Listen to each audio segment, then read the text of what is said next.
Business talk show where we bring forth the stories of business leaders. From breakthrough technologies to visionary leadership. We will unlock the trends, the tactics, and dive into the minds of the industry's most influential leaders. WION brings you this special series to uncover what drives them in a candid talk show, WION Business Masters.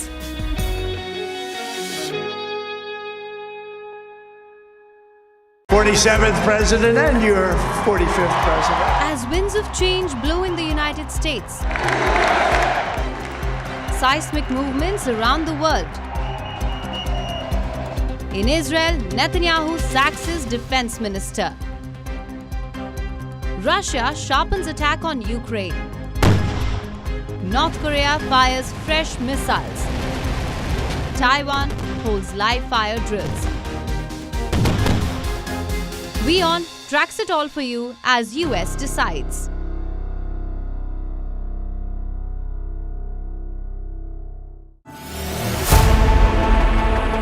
Know more, understand better, think ahead.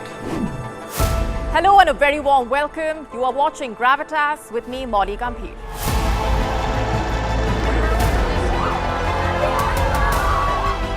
Get the facts, not the bombast.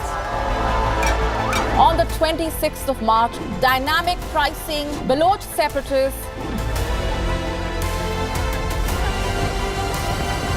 Gravitas cuts out the clutter. Gravitas keeps calm when others scream. Gravitas brings news to life.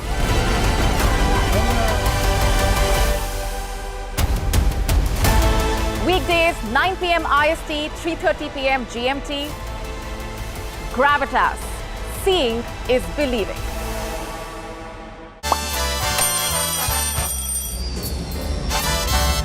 Vielleicht nur als Impulsland.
Hello and a very warm welcome. You're watching Gravitas with me, Molly Gambhir. Let's get started.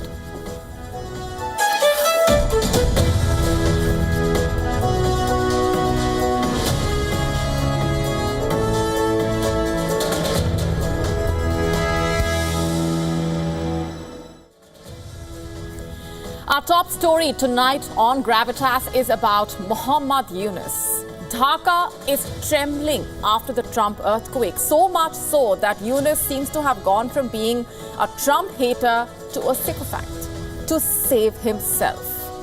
That's coming up shortly as a part of our top story. And here's a look at what else is lined up for you on the show tonight. We tell you all about Russia's nuclear icebreaker and India's Arctic power play. This is a story you do not want to miss. We tell you how China's state secrets leak has led to a rare death sentence for an ex-employee. How exactly did things even reach here? We tell you. The Australian government will legislate for a ban on social media for children under 16. What's behind the move? Will other parts of the world also see similar changes? We tell you all that you need to know. All this and more coming up.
Trump haters have become sycophants. Let's start off with Bangladesh's interim government head, Muhammad Yunus. You see, to survive, he has become shamelessly sycophantic towards Donald Trump. Well, that's because he knows that the Biden-Clinton game that actually brought him to power is now over. The earthquake is in Washington, but it's Dhaka that is now trembling.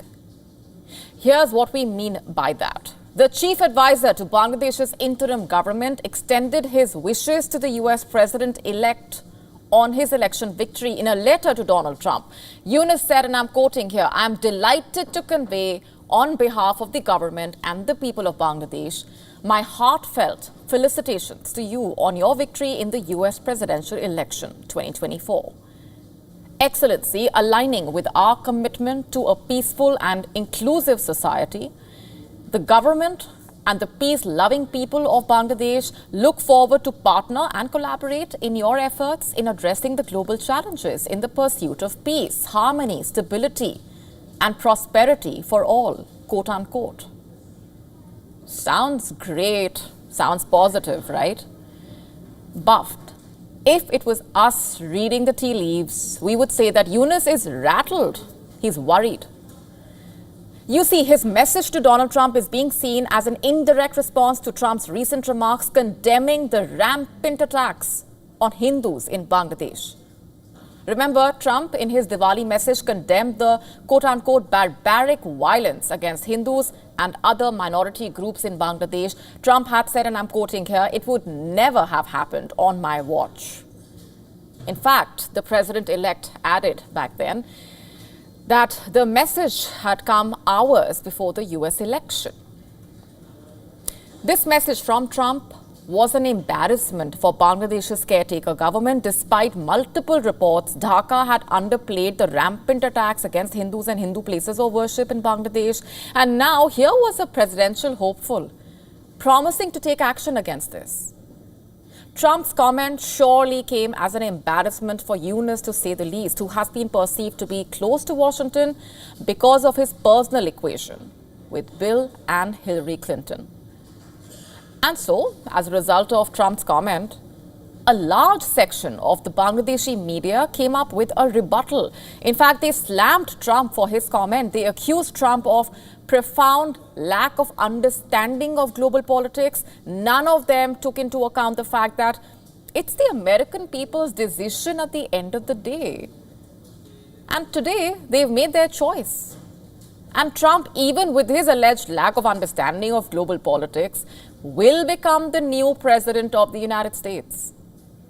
The tables have turned. And this was not lost on the Bangladeshi media as well. After Trump's election victory, Bangladeshi media, in fact, has been replete with editorials suggesting how Yunus now must build bridges. Is that what Yunus is actually doing with his congratulatory letter addressed to Donald Trump? You know, cozy up to the next president of America? And if he is doing that, it will be a difficult task. You see, Yunus and Trump have a history of strained ties, so much so that it even became a topic of discussion on social media. The bitterness reportedly began when Yunus allegedly made a huge donation to the Clinton Foundation before Hillary Clinton threw her hat in the ring for US presidency. But reportedly, the animosity is not one-sided. Trump has made his displeasure with Yunus very apparent. According to The Telegraph, in an incident that reportedly took place 8 years ago, Trump referred to Yunus as the microfinance guy from Dhaka who has donated to see me lose, quote unquote. Just for context here, Yunus was then heading the microfinance institute Grameen Bank. Before that, in 2016, after Trump defeated Hillary Clinton in the US election, Yunus had said that Trump's victory had shattered him so much that he could barely speak or move. In fact, he had called Trump's victory a solar eclipse. He had called Trump's term as, quote-unquote, black days. Will these past instances now catch up to Yunus under Trump 2.0? That's the question we are asking. It's hard to tell, But one thing is for certain. Trump's shock comeback will give the Yunus administration in Bangladesh a lot to worry about. As per reports, there's already talk of discontent coming out of Dhaka over the US election outcome. Reports saying that senior leaders of Bangladesh's Awami League see Trump's victory as good news. That's because of the perception that the Joe Biden administration played a part in the regime change, reportedly, that took place in Bangladesh this past summer. Remember, Awami League, headed by Sheikh Hasina, ruled Bangladesh for 15 years till it was thrown out by protesters in August. There have been reports that suggested that Yunus regime has had the backing of Biden administration. Naturally, Yunus will have a lot to worry about now with Trump back in power. It is evident in the fact that Yunus wasted no time at all in reaching out to Trump with that congratulatory message we just read out. So quick to forget the solar eclipse comment, it seems. But will this pandering sycophancy actually help Yunus, or will it backfire? Only time will tell. Meanwhile, during his victory speech, US President-elect Donald Trump gave a shout out to constituencies that have basically traditionally voted for Democrats and who have now swung towards him. He mentioned black voters, women, Hispanics, Arab and Muslim Americans, but he missed out one key demographic. Can you guess which group he snubbed in a way? The Jewish Americans. Trump did not mention Jews, a demographic that he said before the election would be blamed if he fails to win. You see, in America, Jewish voters have traditionally voted in substantial majorities for Democrats. On Tuesday, they stuck to their choice, despite his own pro-Israel bona fides. Trump cultivated Muslim and Arab American votes in Michigan, a battleground state. He won their support, in fact, by targeting their disaffection with the current Biden administration, which includes Vice President Kamala Harris, of course. Remember, the Biden administration has been slammed for failing to control Israel's conduct in the Gaza war. According to exit polls, Jewish voters appear to also talk about their long-standing tradition of voting for Democrats in percentages between 65% and 80%. One exit poll had Harris garnering 77% of the Jewish vote. Another had her at 71%. And a post-vote analysis estimated Harris's share at 67%. And it looks like Jewish voters are the only segment of the electorate where Trump did not make inroads. Going straight across now to Caroline Prasuti, VOA correspondent, joining us from Florida, who's been tracking those developments very closely. Caroline, good to have you back on the show. Let me begin by asking you for your assessment of what's really going on, the kind of message that Trump is trying to send out by not including or, talking about this particular demographic. Well, good day here in West Palm Beach, Florida. It's a gorgeous day. The wind is expected to pick up because of the hurricane off the coast. But let me just show you right behind me on that side of the screen is Mar-a-Lago. And that is where Trump and Melania Trump live. And that is where they're holding their transition meetings. They are getting right down to business. No more celebratory events. They are concentrating on how they will now man the government. The transition team will be choosing the cabinet members. They'll be choosing important government officials who will lead the country. Now, of course, President-elect Trump has said we are going to have a smaller government. So he's going to have people look at the different agencies and cut where they can. He wants to cut down on the money going into the government. But the real key is here, he already has his transition co-chairs in place. And my information is that they have already reached out to various agencies, big agencies within the government, saying that they want to work with them on this transition. Meantime, in 15 minutes, President Joe Biden is holding a news conference in the Rose Garden at the White House.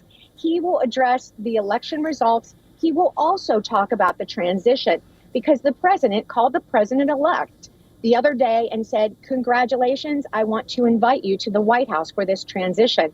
Let's talk about it. and President-elect Trump accepted his invitation. So expect that to happen soon. Possibly Biden may even mention in his speech today when that will take place. Meantime, Donald Trump Jr. is very instrumental in this transition.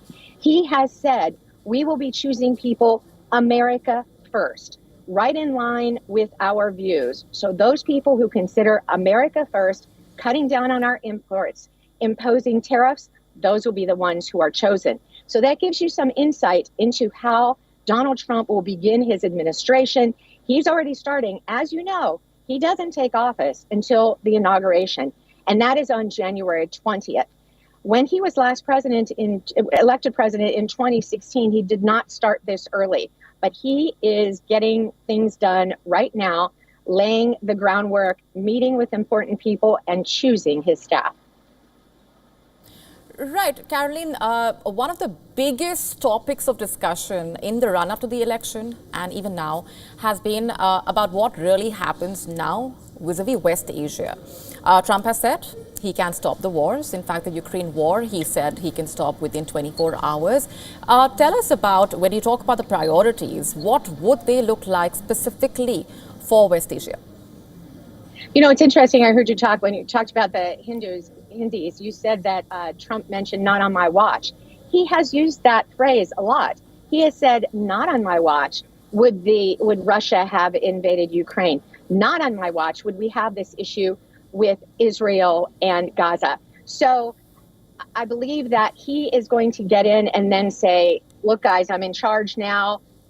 This isn't going to happen." It does put the fear into world leaders worldwide, but of course they will stand up to the plate as well. We'll just have to see how those negotiations, those diplomatic negotiations play out. But Trump is positioning himself as the man in charge, the more authoritative person who can decide what world conflicts go forward and what world conflicts end. He's already talked about no more money to Ukraine unless it's a loan that they can pay back, not a gift from the United States. You will see now in the next 4 years, because President-elect Trump has said he's going to do this, he will pull us out of those international conflicts. He will pull the country out of those wars, and it will be, as I mentioned in the transition team, America first. Right, we're leaving it there for the moment, Caroline. Thanks very much for joining us with those inputs. My pleasure.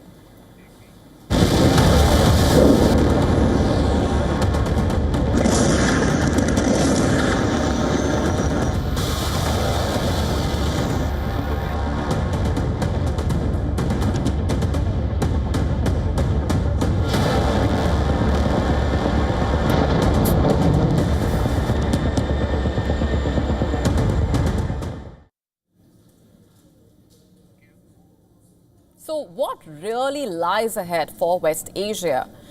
For now, let's take a look at what's happening right now as we speak.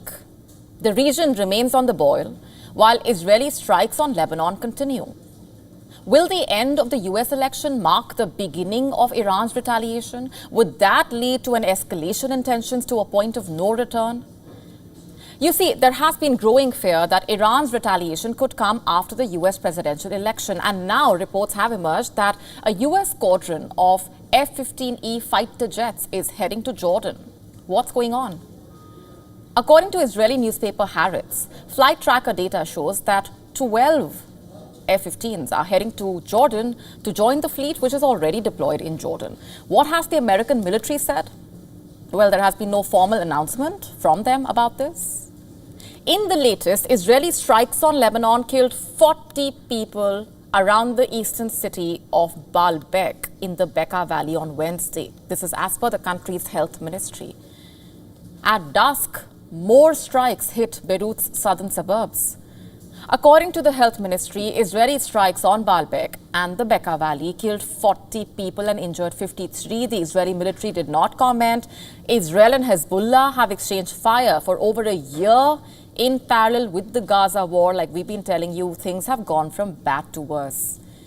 In fact, the fighting escalated since late September, with Israeli troops intensifying bombing of Lebanon's south and east and making ground incursions into border villages.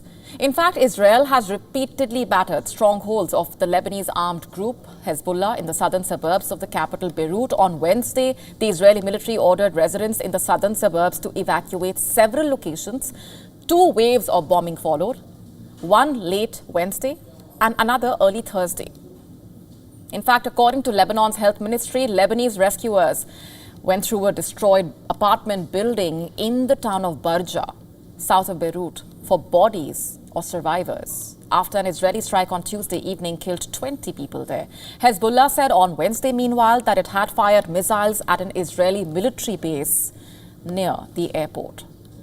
Israeli media reported a rocket had landed near the airport. Later, the Israeli military said dozens of projectiles had crossed into Israel from Lebanon, some of which were intercepted. Remember, more than 3,000 people have been killed in Israeli strikes on Lebanon over the last year, the vast majority in the past 6 weeks. Israeli Prime Minister Benjamin Netanyahu on Tuesday appointed Israel Katz as the defense minister. We told you about this. He vowed to defeat Hezbollah so people displaced from northern Israel could return home. But what really lies ahead? Where are things headed? Is there going to be any let-up in the escalating tensions in the region? Let's tell you what the Hezbollah Secretary General, Naim Qassem, said on Wednesday. He said he did not believe that political action would bring an end to the hostilities. In fact, he said there could be a road to indirect negotiations if Israel stopped its attacks. But again, will that happen? Remember, U.S. diplomatic efforts so far to halt fighting between Israel and Hezbollah, which included a 60-day ceasefire proposal, faltered last week. This was ahead of the U.S. election on Tuesday. In Gaza, the situation is increasingly precarious. In the latest, local medics say at least 12 were killed, many others injured, in an attack on a school in the Shati refugee camp in Gaza City. With Trump set to return to the White House, what would that mean for West Asia? Will things change dramatically, if at all? Remember, Trump has vowed to stop the wars, but can he? What he does will have a direct bearing on the region that remains one step away from a catastrophic escalation.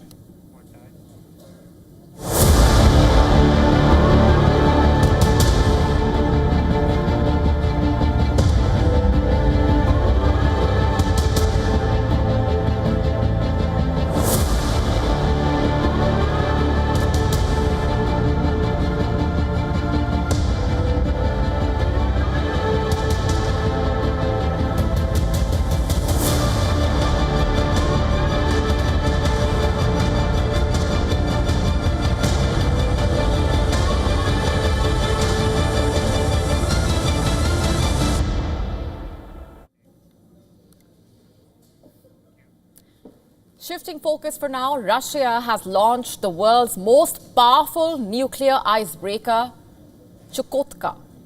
Why? To keep the Arctic's northern sea route open year-round and basically give Russia control over this strategic passage. But you see, Russia is not doing it alone. Last month, India won the contract from Russia to build 4 non-nuclear icebreaker ships, and that's a major boost for India's shipbuilding capabilities as well as Arctic ambitions. As global powers, including China, race to the Arctic, India's role in Russia's Arctic plans signals a new level of involvement. Is this the start of a powerful Arctic alliance? Let's do a deep dive. First, with these visuals on your screen, they are from Wednesday, when Russian President Vladimir Putin gave the go-ahead for the launch of a new nuclear-powered icebreaker. They call it Chukotka. It's part of a new fleet that Russia is building to boost navigation along its northern sea route in the Arctic. The ship was launched at the Baltic shipyard in St. Petersburg. Putin gave the command, in fact, to launch the vessel via video conference, and after this, the vessel was ceremoniously set afloat. You see, Chukotka is the fifth vessel of this project. It's a new Russian fleet of the world's largest and most powerful nuclear-powered icebreakers named after Chukotka Autonomous Region. Putin called it the embodiment of the industrial, scientific and technological potential of Russia, and he's not wrong. The 33,500-ton, 173-meter-long icebreaker can plow through ice up to 3 meters thick. Each has two RITM-200 nuclear reactors, allowing their propulsion system to basically produce up to 60 megawatts of power. The nuclear power source has a 40-year life cycle, with refueling required around every 7 years. That's pretty impressive. Russia considers its icebreaker fleet to be of strategic importance, and these ships are basically meant to make shipping through the Northern Sea route more accessible for merchant vessels. For the unversed, the Northern Sea route, or NSR, is a transport corridor inside Russia's exclusive economic zone. It stretches some 5,000 kilometers between the Barents Sea and the Chukchi Sea. The entire length of Russia's Arctic as well as Far East regions, Russia has been actively developing this route, in fact, as an alternative shipping lane between Europe and Asia, claiming it can shorten transit times by up to 15 days as compared to the Suez Canal. Russia plans to move around 150 million tons of cargo through NSR by 2030 itself. And to support this ambition, the Kremlin reportedly plans to build 50 icebreakers and ice-class vessels. And now Russia wants to expand its shipbuilding cooperation with India. According to reports, 2 Indian shipyards are being considered for the construction of 4 non-nuclear icebreakers for Russia. The project is estimated to cost a total of around $750 million. The ships, once built, will join Russia's ice-breaking fleet operating in the Northern Sea route. Unlike Antarctica, uninhabited and administered by a treaty of 1959 that allows only peaceful activities, there is no such treaty covering the Arctic. There is an Arctic Council that basically looks into issues faced by Arctic countries and residents of the Arctic.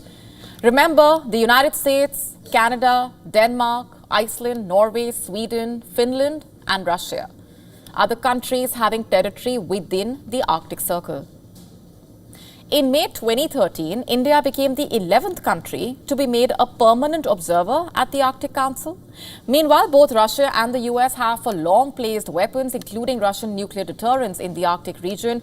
Both have Arctic military bases and surveillance systems in the region. Effectively, the Arctic is already militarized. We are already living in a world where the fight to control the Arctic, especially between the US and Russia, has entered a whole new era.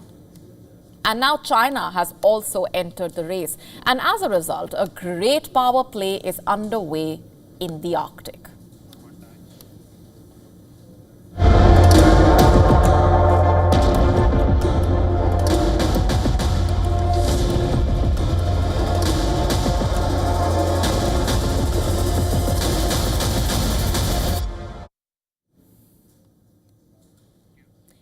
Our next story is from China, which has handed down a rare death sentence to a former state agency employee. Why is that? For leaking classified information to foreign intelligence agencies. But why did China take such an extreme step? Let's get you the details. On Wednesday, Beijing's Ministry of State Security said in a statement that a man surnamed Zhang provided a large number of top secret and confidential state secrets to foreign spy intelligence agencies, which has endangered China's national security. According to the ministry, in fact, Zhang was once a core confidential personnel of a state agency who was exposed to a large number of state secrets at work. However, his full name or the previous job position were not revealed. The ministry also said that after leaving his job, Zhang became an important target for foreign spy intelligence agencies to win over and subvert, quote unquote. Also that he traveled outside of China to meet with a foreign spy surnamed Li, who forced him to sign a cooperation agreement and seize Zhang's USB work flash drive and personal belongings, reportedly. And that after receiving training from the foreign spy agency, Zhang became a secret stealing black hand controlled and used by the foreign intelligence agency, quote unquote. However, it was not specified which foreign agency was involved in the case, and the ministry provided no details on the timing of his execution. Let's tell you more about what's been going on to get you the bigger picture. In February, a Beijing court handed Heng Jin a suspended death sentence on espionage charges, a decision that the Australian government described as harrowing. In April, Chinese lawmakers passed a wide-ranging update to Beijing's anti-espionage legislation that basically banned the transfer of any information related to national security and broadened the definition of spying. In June, China accused Britain's MI6 of recruiting a couple who worked for the central government. Now, just for context here, a suspended death sentence in China gives the accused a 2-year reprieve from being executed, after which it is automatically converted to life imprisonment, or more rarely, fixed term imprisonment, which basically means the individual remains in prison throughout. However, in Zhang's case, there was no mention of a suspended death sentence.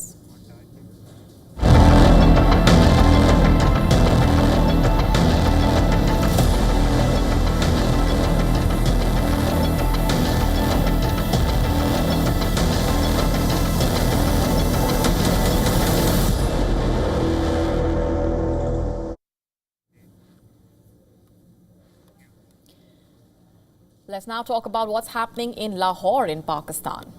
It is choking. Few days ago, we told you about the plummeting air quality levels in Lahore city. On Saturday, the air quality index in Lahore hit a record high.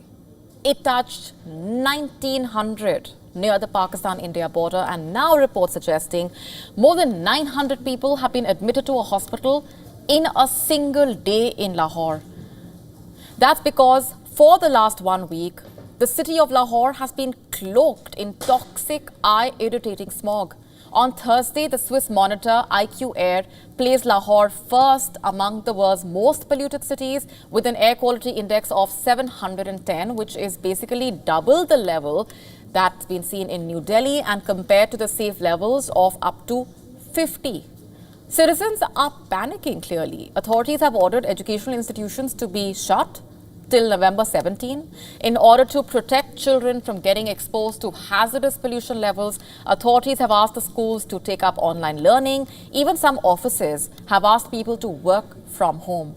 Officials in Pakistan have also set up something called a Smog war room, according to Sajid Bashir, a spokesperson for the Punjab province's Environment Department. A war room committee is in place to review the weather situation and monitor the air quality forecast. The Smog war room brings together staff from 8 departments with a single person charged with overseeing tasks from controlling the burning of farm waste to managing traffic. But how exactly did Lahore even get here? How did Lahore turn into a poisonous gas chamber? The authorities say they took measures to tackle the pollution crisis, measures like closing primary schools, shutting down barbecue restaurants, for example, but that did little to curb the pollution. Instead, the air quality has plummeted to such a point that it has aggravated into a health crisis. And doctors say that most people are complaining of either having a cough or they feel that their eyes are burning. Recently, at a press conference, Senior Provincial Minister Mariam Aurangzeb said that among those who had to urgently see a doctor, majority were children and elderly people, both age groups that are most vulnerable to respiratory conditions, throat and eye infections. And in view of the situation, authorities have now warned that a complete lockdown could be implemented if the residents fail to adhere to wear face masks and other smog-related rules. Remember, Pakistan's Punjab is one of the most populated provinces of the country. It is home to half of Pakistan's 240 million people. That's how many people are currently reeling under record-breaking pollution levels. That's how many people are consuming the toxic air daily and falling sick by the hour. Can the Pakistan government control the situation before it turns into a greater health crisis? On to Australia now. Prime Minister Anthony Albanese has announced that the country is set to introduce a social media ban for children under 16. The new legislation, which is slated for a possible enactment by the end of next year, would make Australia a leader in global efforts to protect young users online. The initiative involves age verification trials to prevent children from joining social media platforms, and this will place strict responsibility on platforms like Meta's Instagram and Facebook, ByteDance's TikTok, and Elon Musk's X to implement age restrictions. Now, government's proposed age is 16. That decision was made in Cabinet on Monday, and that proposal will go to the National Cabinet meeting that I'm convening online, a virtual meeting tomorrow morning. The onus will be on, just to go through some of the details, the onus will be on social media platforms to demonstrate they are taking reasonable steps to prevent access. The onus won't be on parents or young people. There will be no penalties for users. In fact, Australia's Communications Minister, Michelle Rowland, added that YouTube might also be affected. In his announcement, Prime Minister Albanese highlighted the potential risks of social media, especially for young users' mental health. He added that children's physical and mental health is at risk due to excessive usage of social media, especially for females who are exposed to negative body image representations, and young boys who are targeted by misogynistic content online. In contrast to other countries' policies, Australia's proposal is particularly stringent. It includes no exemptions for parental consent or for children with existing accounts, marking the highest age limit globally. Countries like France, in fact, have proposed similar bans for those under 15, but allow exceptions with parental approval. While the US requires tech companies to seek parental consent to collect data on users under 13, the Digital Industry Group, a representative of major tech companies, has expressed concern, suggesting that Australia's ban could push young people towards unregulated online spaces and away from support networks. Albanese basically plans to introduce the legislation in Parliament by the end of the year, with an expected rollout 12 months post-approval.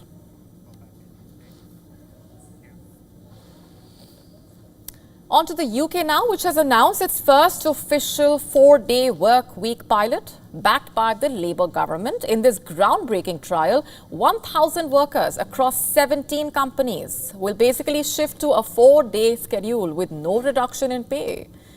Is this the beginning of a new work culture in the UK and other parts of the world, perhaps? Our next report telling you more. The UK's first official 4-day workweek pilot launches this week. 1,000 workers across 17 businesses are set to receive an extra day off each week with no less of pay. Led by the 4-day week campaign and backed by the Labour government, this trial marks a significant step towards shorter working hours in the UK. Among the businesses joining are the British Society for Immunology and Crade Brewery in London, which aims to enhance recruitment and improve employee well-being through this shift in work patterns. The 4-day work week is gaining traction globally, with notable trials in Iceland and Germany showing promising results. Iceland's public sector saw a boost in both productivity and economic growth, while in Germany, 75% of workers expressed a preference for the shorter week. The UK's new pilot program comes as more than 500 British civil servants recently petitioned for reduced working hours. However, while Labour politicians have expressed support, the government has yet to formally adopt the policy as official. The UK pilot will run through next summer, aiming to gather data for Labour's review. Over 200 British businesses have already adopted the 4-day work week permanently. This latest pilot includes some firms testing a 9-day fortnight or other shortened work week variations. The 4-day week campaign director, Joe Ryle, emphasizes that this shift is now a reality for many UK workers. with findings from the trial set to be presented to the Labour government in hopes of a wider rollout. Business Bureau Report, WION World is One.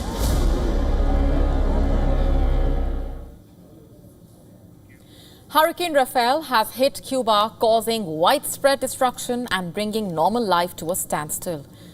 With densely packed housing and infrastructure, Havana, the country's capital, is especially vulnerable to a hurricane strike and flooding. Schools and public transportation have been suspended till further notice.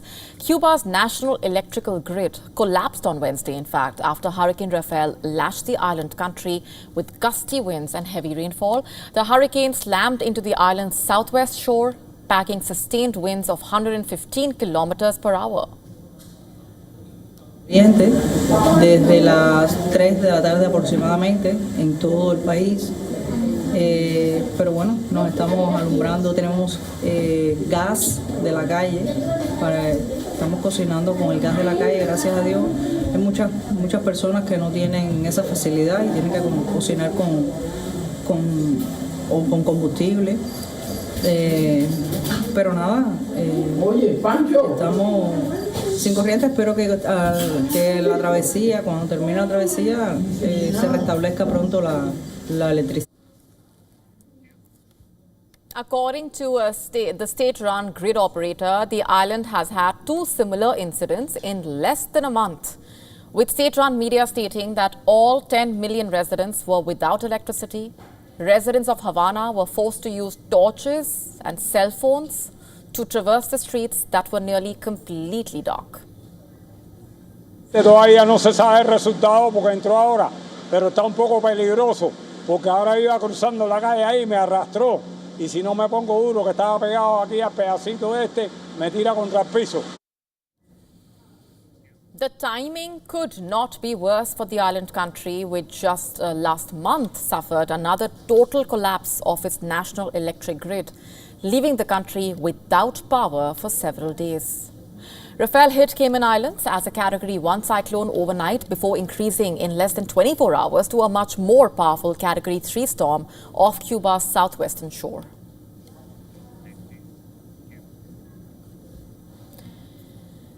After Bollywood superstar Salman Khan, now Indian megastar Shah Rukh Khan reportedly has received death threats over a call. One of Bollywood's most loved stars, Shah Rukh Khan is the latest celebrity to receive death threats. The Mumbai police have registered a case against an unknown caller who warned reportedly of plans to kill the actor.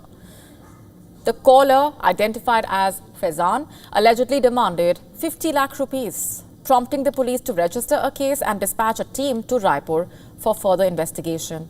As per reports, the accused, on whose name the SIM was registered, is a lawyer by profession. And during the investigation, the owner of the SIM claimed that his phone was stolen on the 2nd of November and that he filed a complaint at a local police station in Raipur the same day. While there is no confirmation as to where the call was actually made from, reports claim that the accused was standing outside Khan's Mumbai residence, Mannat, when he made the call reportedly. Khan, who recently celebrated his birthday on the 2nd of November, did not step out to greet his fans this year due to security reasons. And this is not the first time that the actor has faced threats. In October last year, in fact, he received a death threat that led to the Mumbai police upgrading his security to Y+ category. His security cover basically ensures the 59-year-old actor is guarded round the clock by 6 armed personnel as compared to the 2 he had earlier. The threat to King Khan, as he's called, comes amid ongoing intimidation targeting another Bollywood star, Salman Khan. Just yesterday, in fact, a 32-year-old man from Rajasthan was arrested in Karnataka for issuing a death threat to Salman Khan. The latest warning demanded that he apologize at a temple for the 1998 killing of a black buck, reportedly. Remember, that's a sacred animal for the Bishnoi community, or pay a ransom of 5 crore rupees. This, in fact, was the second threat that Salman Khan received in just 7 days. In April this year, suspected Bishnoi gang members fired shots outside Salman Khan's Bandra residence, triggering another upgrade to his security.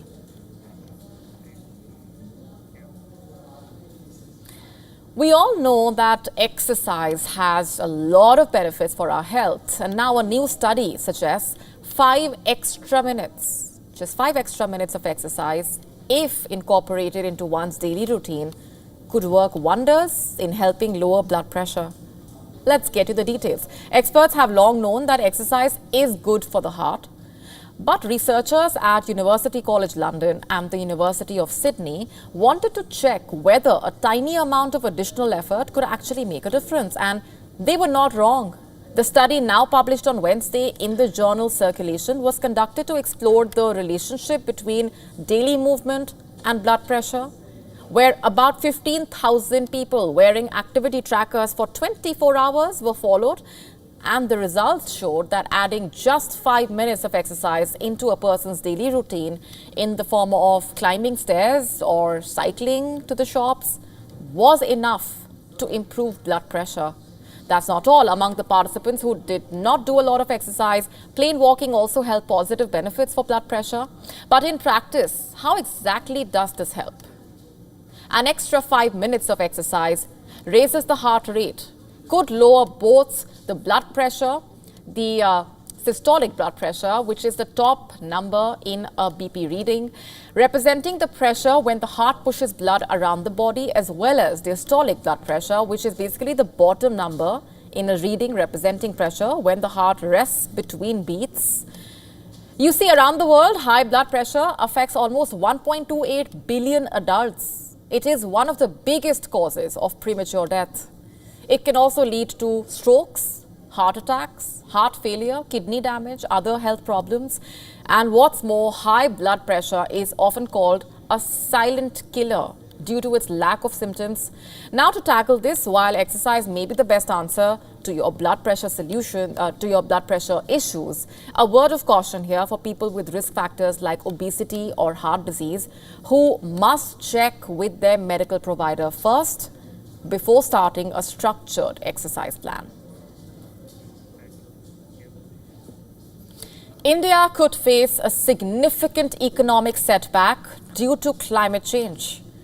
The impact spanning across sectors, from declining labor productivity due to extreme heat to increased flooding, risks and energy demands. This stark warning by the Asian Development Bank highlights the economic toll of climate inaction. Our next report telling you more. A recent report by the Asian Development Bank warns that India could face a 24.7% GDP loss by 2070 if global temperatures rise by 4.7 degrees Celsius and the country fails to meet its net zero target by 2070. This loss is attributed primarily to the adverse impacts of climate change, which include increased heat waves, flooding, and rising energy demands. In a high-emission scenario, the overall economic damage across the Asia and Pacific region could reach a total of 16.9% of GDP. Comparatively, while Bangladesh and Vietnam may see a 30% GDP loss, China is projected to lose 10% by the same year. One of the most significant factors affecting India's economy is the anticipated decline in labor productivity. It is expected to account for nearly 50% of the overall GDP loss by 2070. As heat waves become more frequent, outdoor workers, particularly in agriculture and construction, will struggle to maintain productivity levels. ADB estimates that India's productivity loss will be around 11.6%, slightly lower than that of Southeast Asia but higher than Pakistan and Vietnam. Additionally, increased energy demands and river-based flooding are projected to further reduce GDP by 5.1% and 4% respectively. The ADB report highlights that the cost of inaction is rising. Asia-Pacific nations need annual investments between $102 billion and $431 billion to mitigate climate change effects. India, alongside China, requires significant financial resources to adapt to the looming climate crisis. Despite the pressing nature of these challenges, public support for climate action is robust. Over 91% of people in the region acknowledging climate change as a serious issue. The need for urgent coordinated efforts to secure both public and private sector funding is paramount if India hopes to minimize the economic impacts of climate change. Business Bureau, WION, world is one.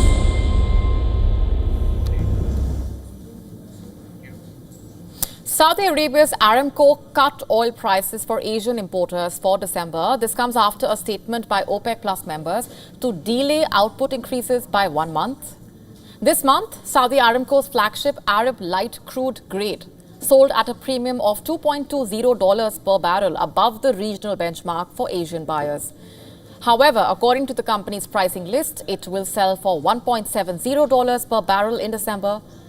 A poll of traders and refiners predicted that the firm will reduce the premium by 45 cents per barrel. So the actual cut of 50 cents is basically higher than the predicted magnitude.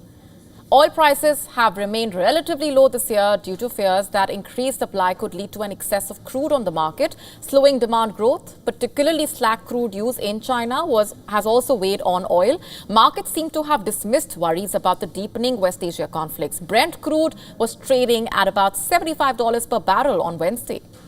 To support the market, the OPEC Plus alliance, which is spearheaded by Russia and Saudi Arabia, has started reducing supply, and this production cut will be extended into next year. However, analysts say further delays in production increases may do little to bolster prices. Global markets still face a situation where, in fact, they also face a glut next year. Even if OPEC Plus refrains from increasing supplies, Citigroup and JP Morgan Chase see prices slipping into the $60 range next year. A constant increase in greenhouse gases and record-breaking temperatures around the world is becoming a huge cause of concern. The European Climate Agency, Copernicus, says 2024 will be the hottest year on record. The Climate Agency adds that Earth will certainly be the hottest it has ever been, that too for a second year in a row, with the globe reaching over 1.5 degrees Celsius of warming as compared to the pre-industry average. Now it's basically virtually certain that 2024 will become the warmest year on record. Our record goes back to 1940, but it's quite possible that this record stands on a much longer time series. And 2024 not only will be likely with the warmest on record, but will also be the first calendar year above the psychologically important threshold of 1.5 degrees Celsius above pre-industrial. As extreme weather events and numerous disasters multiply globally, human beings should be extremely concerned about some of the global events, including deforestation in Brazilian rainforests, floods in Spain, and hurricanes in Cuba. Forest cover in the Brazilian Amazon rose 30.6% between August 2023 and July 2024, the lowest in nearly a decade. And during that time, 6,288 square kilometers of forest was destroyed in the Brazilian Amazon. Nearly half the world's population is considered highly vulnerable to the impact of climate change, floods, heat, drought, wildfires, storms. By the end of the century, in fact, without aggressive climate action, global warming is estimated to reach 2.8 degrees Celsius. Switching gears for now, Olympic gold medalist boxer Iman Khalif, who has once again found herself in the spotlight this week, is now pursuing legal action after media reports allegedly revealed her private medical records.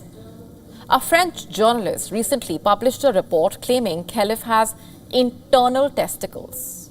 The International Olympic Committee of the IOC has confirmed that Khalif is taking legal action over these